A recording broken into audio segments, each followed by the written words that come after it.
প্রিয় দর্শক, জুলাই আন্দোলনের চেতনা এবং জুলাই সনদ বাস্তবায়ন নিয়ে বাংলাদেশের রাজনীতিতে কি নতুন এক ফাটল তৈরি হচ্ছে?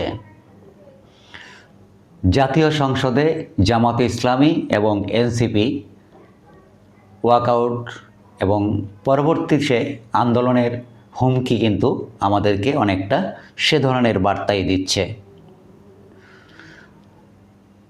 বিরোধী দল অর্থাৎ জামাত এবং এনসিপি বলছে, জুলাই সনদ যদি আমরা গণভোটের আকাঙ্ক্ষার আলোকে বা গণভোটের ফলাফলের ভিত্তি ছাড়া বাস্তবায়ন করি, তাহলে জনগণের সাথে সেটা এক ধরনের বিশ্বাসঘাতকতা করা হবে।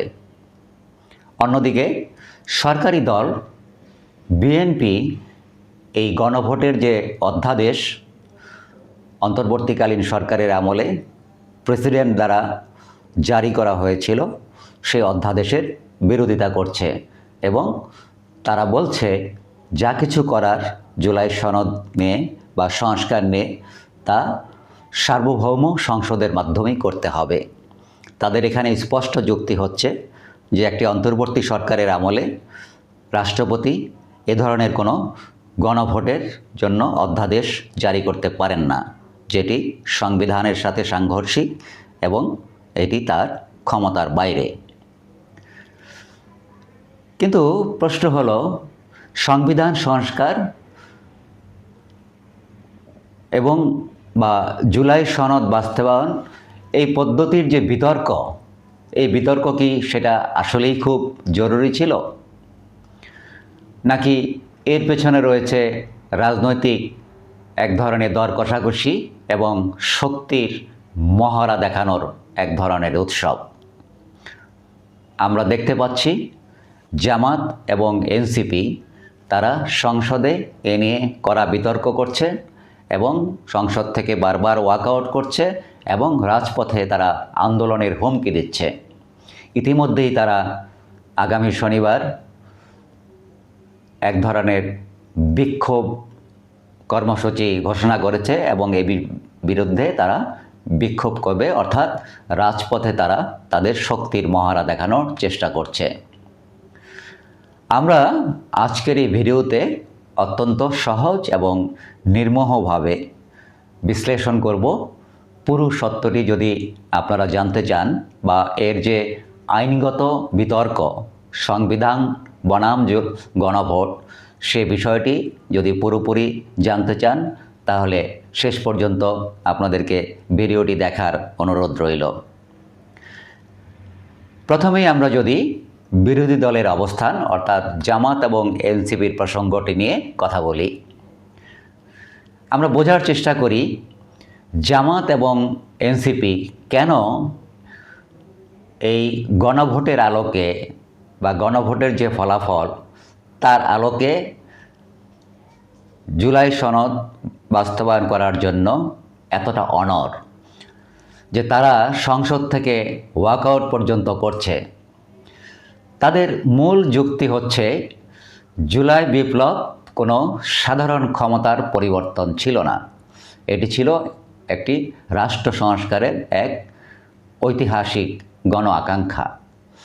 কিন্তু নানা বিশ্লেষকদের মতে এ নিয়েও অনেক প্রশ্ন রয়েছে, বিতর্ক রয়েছে যে আসলেই কি 2024-এর যে জুলাই আন্দোলন, যে আন্দোলনের মাধ্যমে শেখ হাসিনার সরকারের পতন হয়েছে, সেটি কি হাসিনার পতনের জন্যই করা হয়েছিল, নাকি সেখানে এ ধরনের গণ আকাঙ্ক্ষা সত্যিকার অর্থেই ছিল যে পুরো রাষ্ট্র সংস্কারের জন্য? সে বিতর্কে আমি আজকে যেতে চাই না। তারা মনে করছে, অর্থাৎ বিরোধী দল জামাত এবং এনসিপি মনে করছে, জুলাই সনদকে যদি অন্তর্বর্তী সরকারের রাষ্ট্রপতির অধ্যাদেশের মাধ্যমে গণভোটের মাধ্যমে যে ঠিক করা হয়েছে বা যে গণভোট অনুষ্ঠিত হয়েছে তার আলোকে যদি বাস্তবায়ন করতে দেওয়া হয় এবং দেশের সাধারণ মানুষ তাতে যে হ্যাঁ ভোট দিয়েছে, তবে এই সনদের মর্যাদা হবে প্রশ্নাতীত এবং চিরস্থায়ী। কারণ আমাদের সংবিধানের ইতিহাস বলে সংসদে কোনো আইন পাশ হলে পরবর্তী সময়ে অন্য কোনো সরকার এসে সাধারণ সংখ্যাগরিষ্ঠতার দোহাই দিয়ে বা সাধারণ 2/3 সংখ্যাগরিষ্ঠতা নিয়ে তা যে কোনো সময় বাতিল করে দিতে পারে। কিন্তু গণভোটের মাধ্যমে বা গণভোটের যে ফলাফল তার আলোকে যদি এই জুলাই সনদ বাস্তবায়ন করা হয়, তাহলে সেই পরিবর্তন পরবর্তী যে কোনো সরকারের পক্ষে পরিবর্তন করা বা বাতিল করে দেওয়া প্রায় অসম্ভব হয়ে পড়বে। মূলত জুলাই আন্দোলনের অর্জনগুলোকে চিরতরে বা চিরস্থায়ীভাবে সুরক্ষিত রাখতেই করতেই তারা এই গণভোটের দাবি তুলেছিল এবং এখন তারা এই গণভোটের ফলাফলের আলোকে জুলাই সনদ বাস্তবায়নের জন্য এক ধরনের চাপ প্রয়োগ করছে সরকারি দলের উপর। অন্যদিকে বিএনপির কী অবস্থান সেটিও জেনে যাওয়া যাক, অর্থাৎ মুদ্রার অন্য পিঠে কী আছে সেটি আমরা বিশ্লেষণ করতে চাই। বিএনপি কেন এই গণভোটের প্রক্রিয়ার বিরোধিতা করছে? তারা কি আসলে জুলাই সনদ বাস্তবায়নের বিপক্ষে? পরিষ্কার উত্তর হচ্ছে না। বিএনপি একবারও বলেনি যে তারা জুলাই সনদ বাস্তবায়ন করবে না। তারা কিন্তু জুলাই সনদের বিপক্ষের কথা বলছে না। তাদের আপত্তির জায়গাটি হলো পদ্ধতি এবং সার্বভৌমত্ব বিষয়ে। অর্থাৎ তারা বলছে, যেটা আমি শুরুতেই বলেছি, যে কোনো রাষ্ট্রপতির অধ্যাদেশের মাধ্যমে এই ধরনের একটি গণভোট আয়োজন করা যায় না, যা আমাদের সংবিধানের সাথে পুরোপুরি সাংঘর্ষিক। তাই বিষয়টি সংসদের সার্বভৌম যে সংসদ, জনগণের ভোটের দ্বারা নির্বাচিত যে সংসদ এখন প্রতিষ্ঠিত হয়েছে, সেই সংসদের মাধ্যমেই এর বাস্তবায়ন করতে হবে। বিএনপি মনে করে একটি গণতান্ত্রিক রাষ্ট্রে যে কোনো বড় এবং নীতি নির্ধারণী সিদ্ধান্ত নেওয়ার চূড়ান্ত জায়গা হলো দেশের সার্বভৌম সংসদ। তারা যুক্তি দিচ্ছে যে একটি অন্তর্বর্তীকালীন সময়ে রাষ্ট্রপতির অধ্যাদেশের মাধ্যমে গণভোটের মতো বিশাল একটি প্রক্রিয়ায় যাওয়া সংসদীয় গণতন্ত্রের যে মূল স্পিরিট, সেই স্পিরিটের সাথে সাংঘর্ষিক বা সেই স্পিরিটের সাথে যায় না, যেটা সংবিধান পরিপন্থী। তাছাড়া গণভোটের যে ধারাটি আমাদের সংবিধানে জিয়াউর রহমানের সময়ে যুক্ত হয়েছিল, তা পরবর্তীতে আওয়ামী লীগ সরকার সংবিধানের ৫৫ সংশোধনের মাধ্যমে বাতিল করে দিয়েছিল। সেটি নিয়ে এখনও কিন্তু আইনি জটিলতা কাটেনি। বিএনপি চাইছে জনগণের ভোটে নির্বাচিত প্রতিনিধিদের দ্বারা গঠিত যে সংসদ, সেই সংসদই এই জুলাই সনদকে আনুষ্ঠানিকভাবে সংবিধানে অন্তর্ভুক্ত করবে এবং সেই অন্তর্ভুক্তিকরণের মাধ্যমে জুলাই সনদকে বাস্তবায়ন করার জন্য চেষ্টা করবে বা তারা প্রতিশ্রুতিবদ্ধ। ইতিমধ্যেই তারা বারবার বলেছে যে জুলাই সনদ নিয়ে তাদের কোনো আপত্তি নেই, আপত্তি শুধু পদ্ধতিগত বিষয় নিয়ে। দর্শক, আমরা দুই পক্ষের যুক্তিগুলো শুনলাম বা আপনাদেরকে জানালাম, সরকার কি বলছে এবং বিরোধী দল কি বলছে।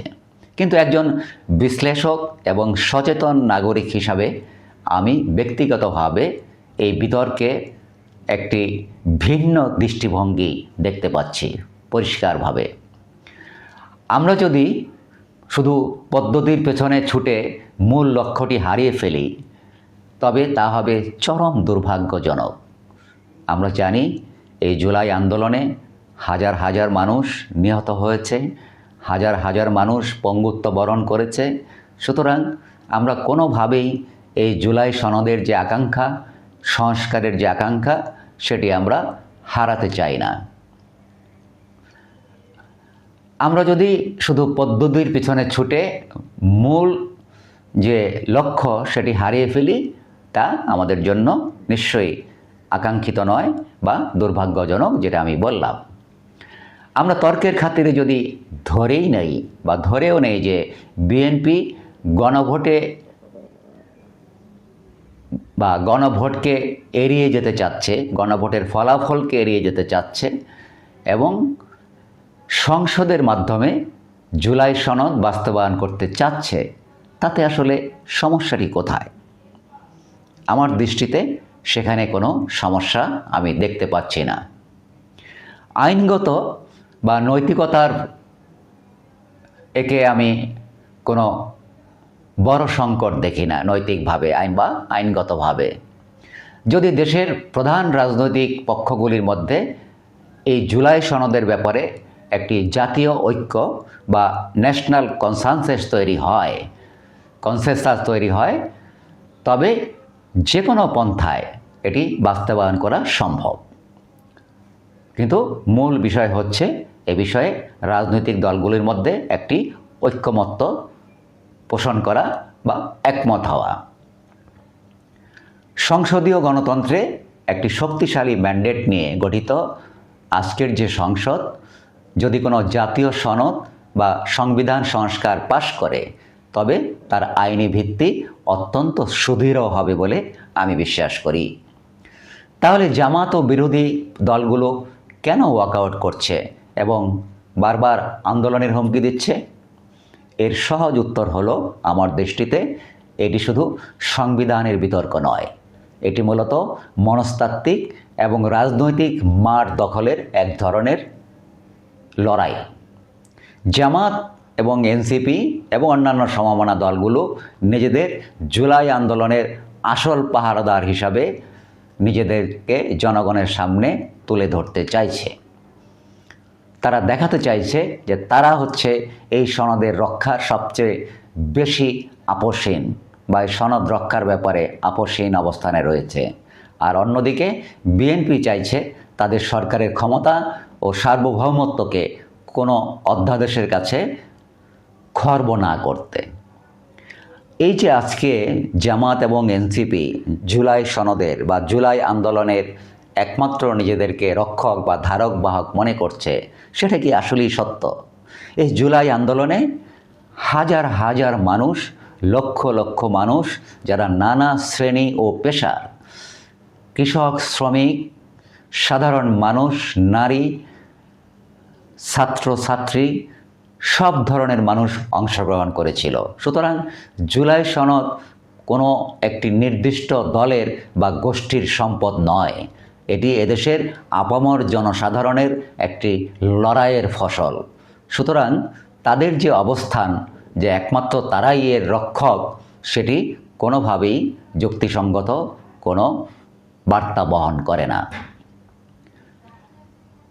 সবশেষে এসে আমি যেটা বলতে চাই যে পদ্ধতি বা গণভোট হোক কিংবা সংসদীয় আইন, যেটি হোক না কেন, এখানে সবচেয়ে গুরুত্বপূর্ণ হলো জুলাই আন্দোলনের চেতনা এবং জনগণের আকাঙ্ক্ষার প্রতিফলন ঘটানো। অর্থাৎ যে সংস্কার, রাষ্ট্রের যে সংস্কার আমরা করতে চেয়েছি এই জুলাই সনদের মাধ্যমে, সেগুলোর বাস্তবায়ন করা অত্যন্ত জরুরি। রাজনৈতিক দলগুলোর সংকীর্ণ স্বার্থের দ্বন্দ্বে যেন রাষ্ট্র সংস্কারের এই সুবর্ণ সুযোগটি নষ্ট না হয়, সেটাই আজ আমাদের সবচেয়ে বড় চাওয়া হওয়া উচিত বলে আমি মনে করি। এই সংবিধান এবং গণভোট বিতর্ক নিয়ে আপনার সুচিন্তিত মতামত কি? একজন সচেতন নাগরিক হিসাবে নিশ্চয়ই এ ব্যাপারে আপনার নিজেরও একটি ভাবনা রয়েছে। আপনি কি মনে করেন যে গণভোটের আলোকেই এই জুলাই সনদ বাস্তবায়িত হতেই হবে, নাকি সংসদের মাধ্যমেই এটি বাস্তবায়ন করা সম্ভব? কমেন্টের মাধ্যমে আপনারা আপনাদের সুচিন্তিত মতামত আমাদেরকে জানান। আজকের এই বিশ্লেষণটি যদি আপনাদের কাছে যুক্তিযুক্ত মনে হয় বা গুরুত্বপূর্ণ মনে হয়, তবে ভিডিওটি শেয়ার করতে ভুলবেন না। দ্য খান পার্সপেক্টিভ চ্যানেলে যদি আপনি নতুন হয়ে থাকেন, তবে আমাদের চ্যানেলটি সাবস্ক্রাইব করে আমাদের সঙ্গেই থাকুন। দেখা হবে পরবর্তী কোনো গভীর রাজনৈতিক ও সামাজিক বিশ্লেষণ নিয়ে। সেই পর্যন্ত সবাই ভালো থাকুন, সুস্থ থাকুন। সবাইকে ধন্যবাদ।